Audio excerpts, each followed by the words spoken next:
Hi, my name is Bear, and let's start with Dead by Daylight, which is free to play this whole weekend. This is an asymmetric horror game where you can play as the killer or one of the 4 survivors, or as I like to call them, victims. Since you are not a victim, at least not in the gaming world, your projected goal should be to hunt down the other 4 players. That is if you are lucky enough to become a killer, a powerful hacker and slasher, or a paranormal entity of nightmares. Because honestly, there is only a small chance that you will end as an alpha and not some puny victim. Each level is procedurally generated and the spawn points are random as well. But be warned that the game's community can be quite toxic if you don't have any friends of your own. And if you do have friends, they are probably toxic as well. And if your friends are nice, are they even friends? And now subscribe for more useless existential content. God of War. Here you play as Kratos, a man who now lives in the realm of Norse gods and monsters. It is in this harsh, unforgiving world you must fight to survive, and teach your son to do the same. So to say short, he will slay the whole pantheon of pre-Viking gods and creatures, because why not? You are awesome and they suck. This version has some nice upgrades compared to the PlayStation version. For example, here you'll enjoy true 4K resolution with unlocked frame rates. I can already smell your computer's fear because you may smell him burning. You will also get higher resolution shadows, improved screen space reflections, ultra-wide screen support, and so on. Game also supports DualShock controllers. Horizon Zero Dawn Complete Edition. This game reminds me of Witcher, but for a younger or, less brutal audience, because it has somewhat similar battle mechanics, open world full of monsters, many dialogues, third-person view and so on. But here you will not find any gore, twisted creepy quests, splattering blood fountains or any nudity. Redhead will never show what she is hiding, here you will get no love affairs, no hot scenes by the waterfall, just robot dinosaurs and indigenous people. I played about 30 hours of this game a few years ago on my PlayStation. I had a great time, but I never finished it because I encountered a difficulty spike and I couldn't play anymore without loading a save game that was an hour ago. And I had no intention to do that. So be careful of the places named the Cauldron. Make sure your character level is appropriate before entering inside. Hogwarts Legacy. I had a lot of fun playing this game, although I bought it with the idea of playing it a bit, making a review to my channel and forgetting about it. Well, turns have tabled while I played it. It was so much fun to explore the land and meet various characters, I refused to convert it into a job. So I just played the game for my own pleasure and completely skipped it on my channel. All in all, Hogwarts Legacy was one of the few games that actually survived the hype train and never crashed anywhere. The game has above 90% of positive reviews on Steam, and I would give the game 10 cold beers out of 10 without much thinking. The world is very detailed, quests are handcrafted and fun, magic truly feels like magic, and the world is really open, although the map is shaped like a bow, very narrow and long. But that's maybe a thing of a lore. I don't know, I have never read the books, only seen the movies. Only thing that actually spoiled the game a bit was how soon I got the ability to fly. That absolutely crashed the exploration on foot part. Flying in Hogwarts is awesome, but I would have given this ability way later in the game. The variety of enemies also could be wider, but hey, it's a great game, you have all my recommendations.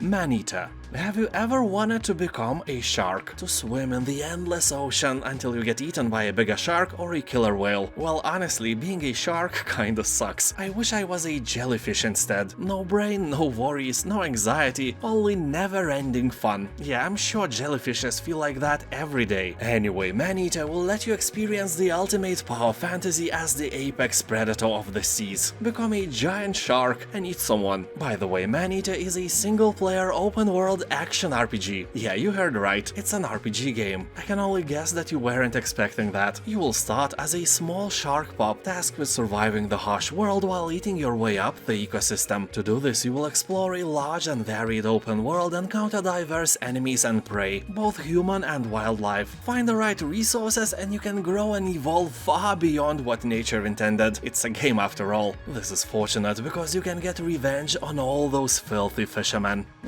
Everybody's gone to the Rapture. Deep within the countryside, the village of Jotun stands empty. Toys lie forgotten in the playground, and the wind blows quarantine leaflets around the silent churchyard. The birds lie where they have fallen, and strange voices haunt the radio waves. Where is everybody? What happened here? That's what you will have to find out. This is a nice game, but it has one very annoying feature that makes it almost unplayable. You can't run here. Every exploration you do is painfully slow. Instead of letting you run, developers decided that they gameplay will let you run out of patience instead. You may think, Well, I was walking in many other games and had no problems with that. yeah, that's not the same. You'll feel like an 80-year-old lady who carries 2 boxes of beer for her lazy husband, and that old lady has only 1 leg. That's how slow this game is. So to spice up your curiosity, I will tell you that here you can kill with your thoughts. That should really grab your attention. If it grabs somewhere else, call the police. Inkulinati is an ink-based strategy game straight from medieval manuscripts where a thought can be deadlier than a sword. You will take your turn in Inkulinati duels filled with unexpected tactical depth and humor. Yeah, fart humor, very funny, haha. Shut up, that is always funny. You'll embark on an ever-changing journey, build your own bestiary, defeat medieval superstars and collect perks to unleash special powers. And now it's the time when you must subscribe. It's the law, I have nothing to do with that. The penalty of not subscribing to my channel is a ban from Boobhala after you die. It's terrible, I know, so I guess you have to subscribe. Tunguska, the Visitation.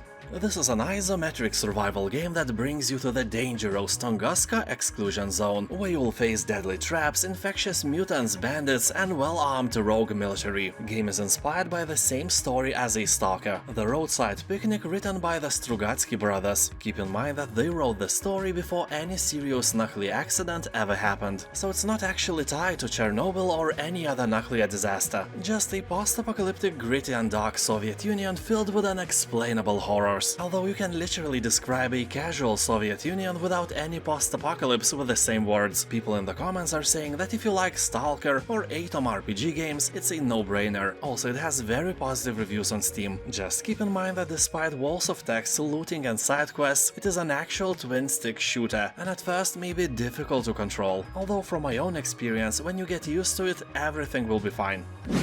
Age of Darkness, Final Stand. Since that StarCraft mission I played 20 years ago where I had to hold my base intact against a never-ending Zerg attack, this concept landed in a warm place of my cold beard heart. Later I have played countless maps like that on StarCraft 2, and then There Billions was released. I enjoyed the game, but I was disappointed as well, because it lacked unit types and was kinda repetitive. Age of Darkness is a bit different. It has a very positive review score on Steam and the technology, allowing over 70,000 swarming AI units on screen at the same time. Also day and night transitions and more defensive units than There Billions had. That sounds nice, but we all know how this gameplay will go for you. You'll see some zombies breaching your walls and then you'll be like, This is fine. Sands of Horror. This is a wonderful hack-and-slash RPG, but with huge influence from the Souls-like genre, meaning that you will die a lot, and then you will die even more, and that, at least for me, takes a lot of fun away. Game has really beautiful graphics, and despite it's a hard game, you can control your hero quite easily and kill some monsters without a sweat. Well, after some practice. To be honest, after a lot of practice. And for some of you, practice may not help at all. Well, that escalated quickly. Anyway, I'm kidding, the game is not insanely hard, but it will challenge you, especially the bosses. Otherwise, it's a nice game. But keep in mind that it is in early access and you may want to wait for the full release, because they are resetting the progress with every update. That kinda sucks, I ain't gonna lie. And now, thank you for watching, have a nice day, and I'll see you next time. Bye!